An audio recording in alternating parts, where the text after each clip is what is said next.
ذکر ہماری آج پروگرام میں ہو رہا ہے آزادی کی تحریک میں جنہوں نے حصہ لیا. ہمارے ساتھ دو اہم شخصیات موجود ہیں. سلیم بخاری صاحب بھی میرے ساتھ ہی موجود ہیں.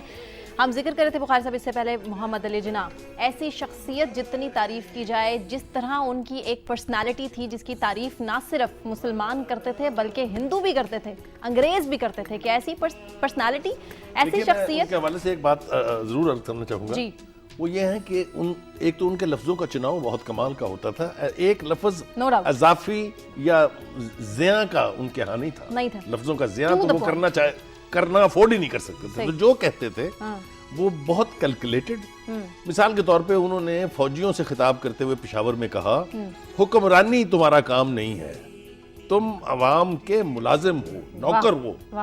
اس ایک جملے میں پوری آپ کی تاریخ کے 35 سال چھپے ہیں. اس کو کہتے ہیں ویژن. پھر انہوں نے بیوروکریسی کو یہی کہا.